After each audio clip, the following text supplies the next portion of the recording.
What's happening, everyone? Nicky Hawkins here, the Ball Street correspondent for Group A. I've just watched the two games and wow, what two games they were actually. The first one, not brilliant, Switzerland and Romania. I'll be honest, I was listening to it, I wasn't really watching it too much, but Romania sounded like they were confident. I expected them to beat Switzerland, if I'm honest, but they couldn't get, they got another penalty, which their lack of goals from open play will be concerning the manager, I should imagine, especially when they would have seen the way Albania played in the next game, which I'll talk about in a minute.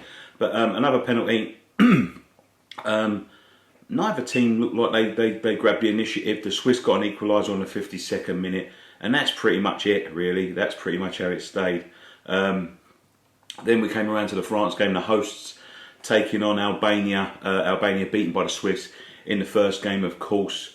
And, well, nobody could have expected what to see that performance from Algeria. The French, very underwhelming in the first half. Not the cogs weren't ticking. They left out Pogba and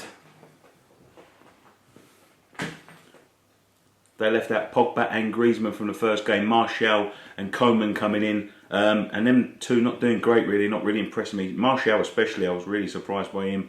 Very poor, very underwhelming performance. Algeria set up brilliantly, though. They set up to defend, and they actually looked quite dangerous on the attack. France didn't have a shot on target for a long time in the game, and it was actually Albania that got the first real chance hitting the post. Really out to cause an upset, Albania. I was really impressed with them. The French second half that came on, Martial, unimpressive, came off shortly after the first half. Pogba came on, and then that's when the strings really started to be pulled by the French. They got into Albania, they was more creative. Pogba dictated the play. Payet came more into his game with Pogba, linking up with Pogba, and Sanya doing quite well as well today, I thought. But they kept on knocking on the door, and Giroud missed a flurry of chances to put the French in the lead. In fact, he came off a bit later for Ginjak, and you could hear the boos echoing around the stadium for him. The French not impressed by him. I can't see him starting in the next game. Really can't. They might give him a rest just to let him refresh his batteries a little bit. But, you know, the French knocking on the door, they was better in the second half, more creative, more industrious, as I said, in players getting on the ball. But Albania just would not give up. They set up brilliantly. They looked quite dangerous on the counter, less so in the second half, but in the first half especially. And the French, it didn't look like that. It looked like Albania was going to cause a major upset by holding the host to a draw.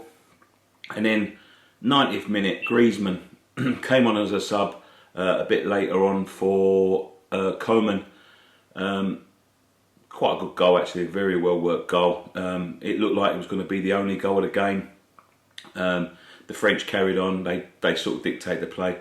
Albania were pushing for an equaliser in the last few minutes. Left themselves a bit open at the back, and Payet on the 96th minute, our man from West Ham, of course, was there to finish off the job. So where does that leave the Group A standings? It leaves the French at the top of the table with 6 points. Romania in... So where does that leave the Group A standings? Leave the French at the top of the group with 6 points. They'll be going through to the last 16. Definitely the Swiss in second with 4. Two quite impressive performances by them.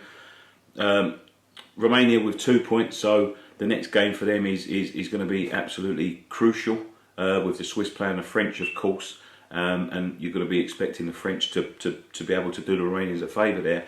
But unfortunately, Albania, who probably have been the most impressive. I mean, they got them men sent off, that man sent off in the first game, conceded a goal to the Swiss, but really knocked on the door. They look dangerous again tonight, and they're going home. They're going to be going home unless something miraculous happens. So, you know, a couple of third places go through, but them being on 0 points, I can't see them being one of the best third places. So, unfortunately for Albania, they'll be going home. But all to play for Romania in the last game. They won't like what they see tonight with the. They won't like what they see tonight with Albania, but they'll have to try their hardest and get a win. Anyway, that's all from me. That's your Group A roundup for this evening. Be back tomorrow with Rob, who will be covering the England and Russia game that was played earlier today, and the England-Wales game for Group B. I'll be back next time to watch the French take on the Swiss and the Albanians take on the Romanians. Subscribe to Ball Street. Catch you later.